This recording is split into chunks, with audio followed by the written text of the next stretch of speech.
UFC 323 just ended. We just had one of the craziest bantamweight title fights of the year. And going back to January when we had Umar Nurmagomedov and Merab deliver one of the greatest bantamweight title fights, we just had Petr Yan deliver a masterclass of a performance. We're going to be breaking down the whole card, talking about every single fight that happened on this card. And we're going to get right into it by Petr Yan, Merab Dvalishvili. And we are just going to talk about how Merab, he was still game for 5 rounds, but Petr Yan, the takedown defense. I mean, absolutely insane stuff, and took Merab down more than Merab took Petr down. Absolutely insane performance. Petr Yan did everything right. Everything textbook, everything that he needed to do, and damaged Merab so much on the feet. You see the significant strikes. You see how many Merab threw. That just was not enough tonight. And that was something that I did not expect going into this fight. Going back to the first Petr Yan and Merab Dvalishvili fight, you saw a Petr who in rounds 3, 4, and 5 had nothing left in the tank, quite honestly. And tonight, we saw the complete opposite, to where Petr's best rounds were later in the fight. Coming out in round 1, I thought that was Merab's best round in the fight, to where I think Petr was just trying to get a gauge for his cardio and Merab's game plan. Merab fighting 4 times in this calendar year maybe didn't service him well in hindsight. Dating back, he just fought in October. It is just very insane what we just witnessed at bantamweight. And I'll say, as a Petr Yan fan, I love it because Petr Yan has been on the wrong end of the stick when it comes to his UFC career. His UFC resume does not speak for how good of a fighter that he is. He is by far one of the greatest bantamweights, I would say skill for skill, we have ever seen. We have never seen a bantamweight with the takedown defense, with the striking ability that he has, and the power and the complete package. Everything in a Petr Yan fight is what you learn as an MMA fighter. He does everything right. And quite honestly, amazed by this performance. Insane stuff. What's next for Petr Yan? I really want to see the Sean O'Malley rematch. Let's get that out the way. If Sean does what he needs to do against Song Yadong, we need to run that fight. And that's probably what's going to happen if a Merab trilogy doesn't happen. We'll see what goes on at bantamweight. But I think Merab maybe could ask for some time off. But knowing that the guy he is, he's going to want to get right back in camp and right back in the octagon. We'll see what's next. We got movement, though. We have Davison Figueiredo. And we have Umar Nurmagomedov fighting. Song Yadong, Sean O'Malley. We'll see what's going on with Corey Sandhagen. But I think we could rule him out against Petr Yan especially. We have movement at bantamweight, though. Merab no longer holds the strap. Great fight, great performance. And I'm also recording this on my 22nd birthday. Happy birthday in the comments. Go ahead and throw that down there. And let me know your opinions on this fight in the comments, man. This was absolutely insane. And I'll say from top to bottom, this UFC card, outstanding. Alexandre Pantoja, Josh Van. Very tough one. I'll give my opinions on this. I don't think Joshua Van should be holding the title right now. And that's not his fault. He's the new flyweight champion. Deservedly. You know, it is what it is. But we had the Alexandre Pantoja arm break, arm dislocation, elbow broken, whatever it is. I think we'll find out soon. But we have a new flyweight king. Very unfortunate. Alexandre Pantoja throws a head kick, plants on his elbow, and his elbow just goes sideways. Knew it instantly, and on the replay, my reaction, I was screaming out of my mind. Like, I couldn't believe what we just witnessed. But it is what it is. We have a new flyweight king. Tatsuro Taira versus Joshua Van has to be next. Book that ASAP. No later than March or April of next year, this fight needs to happen between Josh Van and Tatsuro Taira. And we'll get into Tatsuro's fight in the next fight. But Alexandre Pantoja, title shot immediately upon his return. Hopefully it's not as bad as it looked. Recovery-wise, on the eye test, though, did not look good. And I think everybody's going to agree on that. But my humble opinion, I immediately said no contest.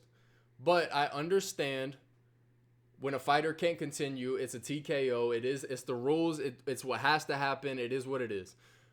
I just hate winning a title in that fashion.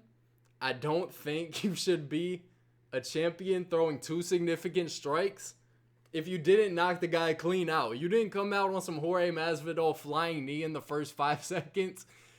You should not be the champion right now. And I say this as a Joshua Van fan. I'm a fan of this guy because he's a 2000s born champion now. We have the new blood, the new wave of MMA fighters coming in. 3rd youngest champion of all time behind Aldo John Jones. Might be missing a name in there. But, man, I mean, even when you're Joshua Van, I think he's going to come out and say, like, you don't want to win a title in that way. That said, he's the champion now. I love the guy. I love watching him fight. He brings great performances and he brings great energy. He has a great story. You can't hate him. And if you're hating him for the way he celebrated, you can't hate the guy for being as young as he is. He's the UFC champion. And this is very unfortunate. You don't want to win a title in this way, but it's the cards you're dealt with, right? I mean, it is not something that you can really get mad at him for. So, moving forward, I would like to see Tatsuro, Taira, Joshua Van, just assuming Pantoja is going to be out for a while. It really sucks, but that's what we got going on at flyweight. Moving on, Brandon Moreno, Tatsuro, Taira. Early stoppage, in my opinion. Let me know what y'all think about this stoppage in the comments below. But I really thought early stoppage, just given, I think you, as a referee, you have to look at Brandon Moreno's track record, right? Like, you know what fights you're refereeing before you walk out there. You're not just walking out there and like, oh, okay, I got Brandon Moreno, Tatsuro, Taira. What do I know about these guys? You know who you're reffing. Brandon Moreno has been in some of the craziest fights, and he has some of the biggest heart out of any UFC fighter I've ever watched. He's been in wars with Davis and Figueiredo a number of times. He is by far one of the greatest flyweights that we have ever seen. You have to give him more of a chance. But Tatsuro Taira did what he needed to do. Earned himself a title shot at flyweight, especially given what's going on with Alexandre Pantoja, unfortunately. But we have movement at flyweight. If it's not a title shot, you know, Horiguchi maybe, Japan card, possibly. Let me know what y'all think is next in the comments. But I'm going to go out and say Tatsuro Taira versus Joshua Van is going to be your next flyweight title bout. Unfortunately, with the Alexandre Pantoja injury and the, you know, flyweight really got screwed tonight in a way. But Brandon Moreno, I mean, I still think he's good. I think he has more performances and fights in the tank. It's just the way it went, man. Henry Cejudo, Payton, Talbott. I don't know if anybody's stock went up more tonight. There was a lot of guys' stock that went through the roof tonight, and I'll say Payton Talbott was one of those guys, man. The improvement from the Raoni Barcelos fight, just how good is Raoni Barcelos? Going back to January, it was on the Merab and Umar card that Payton Talbott got beat, and Payton Talbott got out-wrestled. And it's like, is Payton Talbott a good wrestler? Is that going to be the hole in his game that everybody takes advantage of? Henry Cejudo, his age just showed, man. Last fight in the UFC for Triple C. Got a sweet tribute video after the fight. And I'm a big fan of Henry Cejudo just because I remember his title reign. I remember everything that went back to his championship days. 2 weight class division. Olympic gold medalist. I mean, the guy did it all. The only knock against Henry Cejudo is his first retirement. He retired in his prime. What could have been, could he have gone down as one of the greatest of all time? Is he still one of the greatest of all time? In my opinion, yes. But he's not going to make a top 5 list for me, unfortunately. But, I mean, it's my list. I mean, it doesn't matter too much. He did everything he needed to in the sport. But Payton Talbott, his stock went up. He is now a top 10 bantamweight. We'll see if he gets that top 10 ranking that Cejudo held. But there's going to be a lot of matchups for him going forward. There's going to be a lot to look forward to. Jan Blachowicz and Guskov. We had a draw here. Interesting. It was a back and forth fight. Both fighters had a lot of success. Blachowicz just is one of these weird fighters that, you know, you look at his record in these past fights, and even going back to the Payton fight in Utah. Blachowicz arguably beat Alex Pereira. And he has gotten on the wrong end of a lot of decisions, and he's really just had a rough run. But, you know, he's 41 now. It's just a rough... What do you do with Jan Blachowicz now? He's still a contender, in my opinion, at light heavyweight. The low kicks he throws can pretty much beat anybody alone. Going back to the Ankalaev fight, I want to say, I mean, he took Ankalaev's mobility away. He's a hard fighter to read right now because you look at the age and you're like, he's probably washed up, but he's not. He's still really good. We have a draw here, though. We'll see what's next for both of them. Let me know who is next for Jan Blachowicz and Guskov in the comments. I really don't know how to matchmake them right now, especially given the movement at light heavyweight, assuming that Olberg and Pereira probably fight. Don't know what you do at light heavyweight right now, but gonna move on. Manuel Torres did what he needed to do against Grant Dawson. Grant really just didn't look good on the feet. Got pieced up early in round 1. Not too much else to talk about there. That's just what happened. But Manuel Torres, Mexico, lightweight, ranked. We got some fun fights at lightweight. And we're going to talk about another lightweight here in Chris Duncan and Terrence McKinney. T-Rex just got submitted and beat up pretty early. Chris Duncan, back and forth fight. But ultimately, Terrence McKinney, I mean, he gets subbed. He's always in fun fights, man. I wouldn't bet on a Terrence McKinney fight to go past round 1. I mean, just me, quite honestly. But Chris Duncan did what he needed to do. But what I wanted to talk about is lightweight.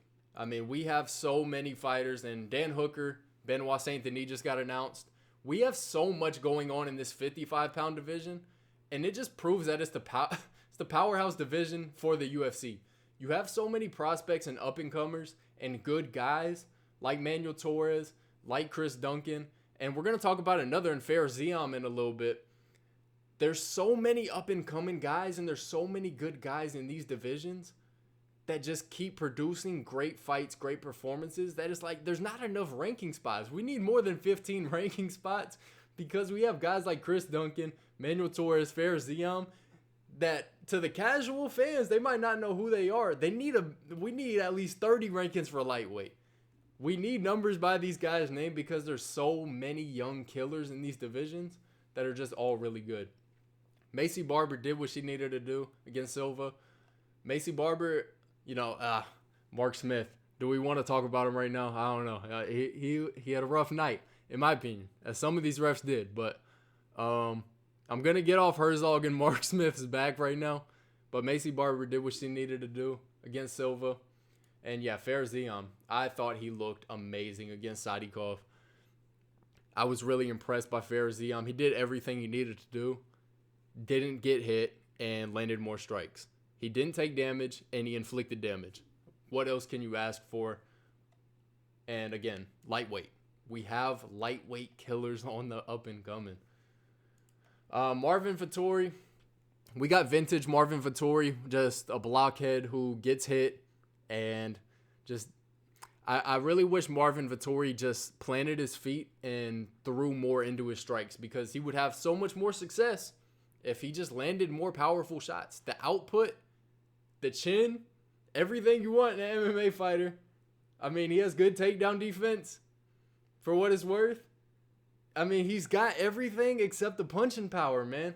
And Bruno Ferreira, he just throws, everything. Overhands, spinning elbows. He's throwing everything at Marvin Vettori. And Vettori, by the end of every fight that he's on the wrong decision end of, he just looks like, Because, I mean, in his head, he might be thinking that he's doing a lot. And he is. I mean, you look at the strike numbers. He's worthy of being in this octagon. There's no doubt in that. It's just we need more output. We need more significant. And the significant strikes, we got 88. How many of those 88 were going to be fight ending? I couldn't give you a number. And you had Bruno Ferreira in the later rounds. Did look like he was wearing a little bit. But Vettori's just not stepping on the gas and taking advantage of that. And that's either part due to Ferreira throwing these overhand rights and these spinning elbows that are very wild, that could catch you off guard and potentially put your lights out. I don't know. Let me know your thoughts on Marvin Vettori in the comments. Jalen Turner coming out of retirement. One of the most sick lightweights to watch. Again, another lightweight coming back. You know, I don't think the retirement, and I'm not going to say it wasn't real. Everything that Jalen Turner dealt with in his personal life, whatever it is, I just love watching Jalen Turner compete. And I say this as a Jalen Turner fan and a fan out of Edson Barboza. I'm going to talk about both of them real quick. Jalen Turner, the tarantula, man. I mean, he fights like a tarantula. The limbs, the 1-2s, the elbows. The elbow that he threw to cut Edson Barboza up, just nasty stuff. And he brings good fights and performances to lightweight, and he's still a top contender. The fights going back to Dan Hooker, Money Moicano, Gamrot, he's in all of these fights, and he's doing well in these fights.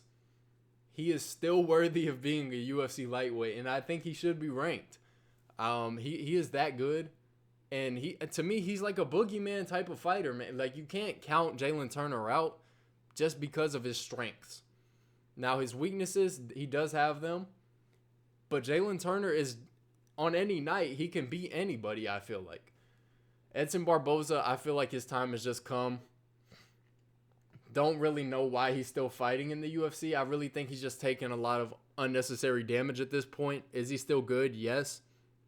I just don't know if he can keep up with these new up-and-comers at this level. And I say this as an Edson Barboza fan as well. He has delivered some of the most highlight reel knockouts and some of the most insane performances you have ever seen in your life. But for that, everybody has a clock and Father Time beats everybody. It's just, I feel like it's time. And going to this fight, I had such an insane reaction to this fight. Iwo versus Ebo, fight of the year, absolutely. Go back and watch this fight. You will see the 90 seconds that you wish. I mean, if you want to watch chaos for 90 seconds, if you want to see people get knocked down and hit in a bar fight in the UFC, go watch Iwo versus Ebo. Insane fight. And you know what? Just props to both. Props to both of these fighters. Ebo, light heavyweight. Yeah, I mean, you just saw one of the greatest UFC fights, honestly, in history, and a great fight for the pay-per-view. I was very entertained by this fight. Honestly, the prelims, amazing. This fight was a great way to close the ESPN chapter and go into the Paramount deal. I think anybody from Paramount that just watched this card is like, we need more cards like UFC 323 going into this next year. And this really got me excited as an MMA fan because we saw violence, skill, and great performances out of every fight on this card. There is nothing about this card that I didn't like. It gets a 10 out of 10 out of me. Perfect card. Abdul Malik, great standing guillotine. It was a great performance out of Abdul Malik. Another one of these guys, 28 years old, I want to say. At middleweight, we have another prospect at middleweight. Looked great, 9-0 now. I think the draw came against Cody Brundage earlier this year, if I'm not wrong. But Abdul Malik, man, he is a very tough fighter. I mean, he has the skill sets. He's huge for the weight class, it looks like. And he has heavy hands. I think I went back and looked at his record. Ton of knockouts on there. Want to see him in the octagon as soon as possible. And Myron Santos to open up the card. We saw a great performance out of Myron Santos. Great way to open the card against Naimov. Myron Santos, featherweight, 18-1. I think we saw Myron against Sadiq Youssef, I want to say. Let's go ahead and look at his record real quick. I want to say Sadiq Youssef. Beat him by decision, yep. I remember that fight. Myron Santos, really great performance out of him. Excited to see him again, but we're going to talk about main event real quick again. Petr Yan, Merab Dvalishvili. Very entertaining scrap. We saw one of the best displays of skill and one of the best displays of how to counter Merab. Attacking his body was very huge for Petr in this fight. 17 of 19. The liver kick, the shot to the body that really hurt Merab in round 4. It was a great performance all around. I was really amazed by Petr Yan in this fight, and I don't even think you can say enough about the guy. we have a new bantamweight king. And this was a very entertaining night of fights. I love this card. I'm so excited going into this Paramount era and going into a new era of the UFC. I'm excited to keep making content talking about the UFC. If you did enjoy the breakdown, make sure to like, make sure to subscribe. Check out my TikTok live. That's going to be in the description as well. I'm going to be going live on TikTok. Going to try to stay consistent with that. Check out all of my socials down below. And if you did enjoy, like, share, subscribe, do whatever you have to do. Check out all my socials down below. If you did enjoy, I'm out. Peace.